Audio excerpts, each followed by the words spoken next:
आखिर क्यों केरल के ईसाइयों के हाथों में दिखा भगवा झंडा? क्यों वक्फ बोर्ड के खिलाफ सड़कों पर उतर चुका है ईसाई समुदाय? मोदी के किस प्लान से, किस मास्टर स्ट्रोक से ईसाई हो गए हैं मोदी के बड़े फैन?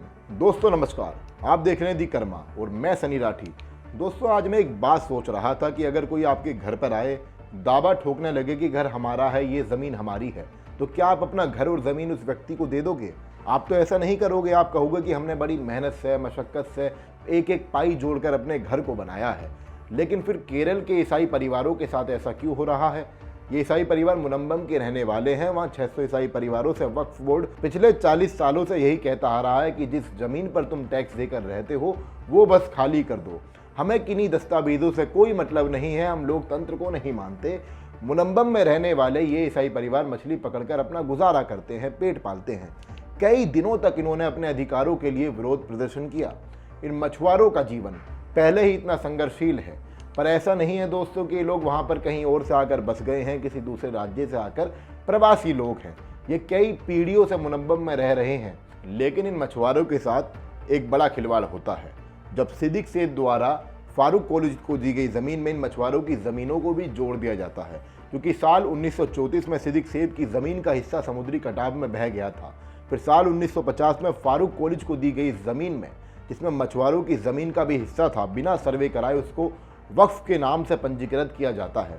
मतलब सोचिए, वक्फ की ज़मीन कहने से वक्फ हो गया। वाह! इनके लिए आप तालियां पीटेंगे या फिर कमेंट में कोई शब्द आप लिखना चाहते हैं तो अभी लिख दीजिए। मैं तो सोचता हूँ ये लेफ्ट लिबरल गैंग तो लोकतंत्र का हवाला देता है, जब स्टालिन जैसे वामपंथी नेता अब कहाँ मुँह छिपाएंगे?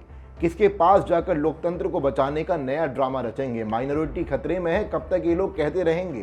क्योंकि वक्फ बिल पारित होते ही मुनम्बम के 50 ईसाई परिवार भाजपा में शामिल हो गए हैं।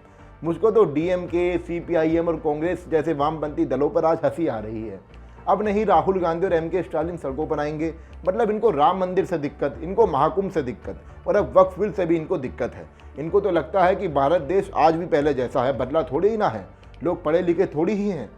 ये कुछ भी कहेंगे और लोग मान लेंगे। अगर इनको ऐसा लगता है कि ये कहेंगे कि लोकतंत्र खतरे में है, तो केरल में सीपीआईएम और एलडीएफ की सरकार है, वहाँ पिनराई विजयन मुख्यमंत्री हैं, उनके राज में ही लोकतंत्र का नया दृश्य देख लीजिए। ये पुराना वीडियो है जो मैं आपके लिए उठाकर लाया हूँ।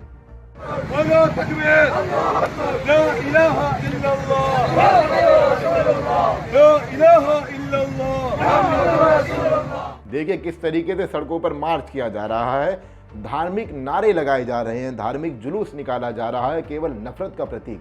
और ये सब सेक्युलरिज्म का दावा करते हैं। फिर भी केरल में सत्ता में होने के बाद केरल के ईसाई परिवारों को उनका अधिकार नहीं दिला पाए, फिर चाहे वो केरल की पार्टी सीपीआईएम और एलडीएफ ही क्यों ना हो।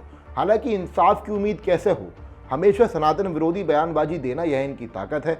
दोस्तों मैं ये नहीं कह रहा हूँ कि कोई भी पार्टी चुनाव नहीं लड़ सकती है, यह सब पार्टियों का अपना अपना विचार है। पर केरल में जितनी बार चुनाव हुआ, हर बार आरएसएस के किसी न किसी कार्यकर्ता पर हमला होता है। वहाँ के सभी वामपंथी दल इन मामलों पर अक्सर चुप्पी साध लेते हैं और केरल के ईसाइयों और हिंदुओं को पलायन करने के लिए वक्फ बोर्ड लगातार मजबूर करता रहता है।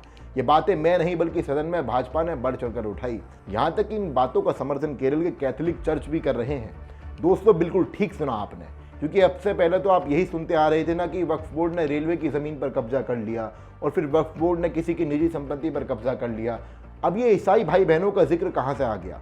ये जिक्र हवा में नहीं हो रहा है, क्योंकि जैसे ही वक्फ बोर्ड की ये खुशखबरी, ये खबर सामने आई, ये सुर्खियाँ बनाई गई कि वक्फ बोर्ड का बिल पारित हो चुका है, तो मुनम्बम के ईसाई परिवार पीएम मोदी के लिए सड़कों पर आकर नारेबाजी करने लगते हैं, वामपंथी दलों को एक्सपोज करने लगते हैं। मतलब सोचिए कि एक माइनॉरिटी के लिए काम करने वाला बोर्ड एक दूसरी माइनॉरिटी पर कितना बड़ा अत्याचार कर रहा था।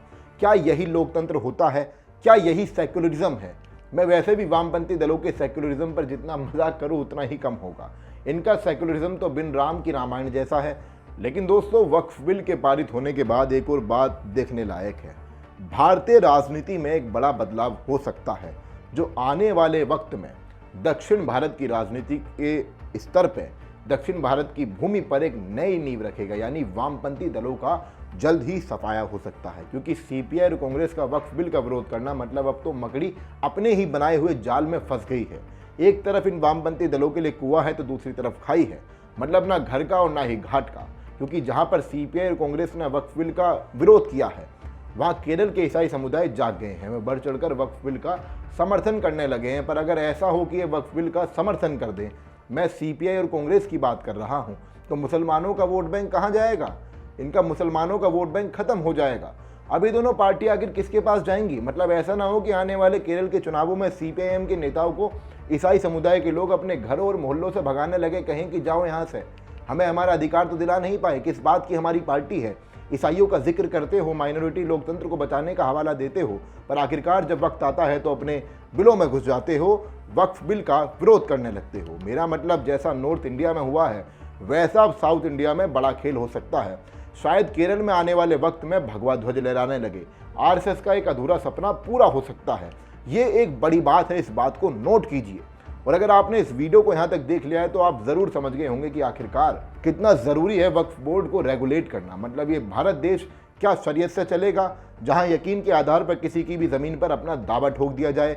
मैं तो वक्फ बिल का समर्थन करना और ना करना आप सभी के ऊपर छोड़ता हूँ।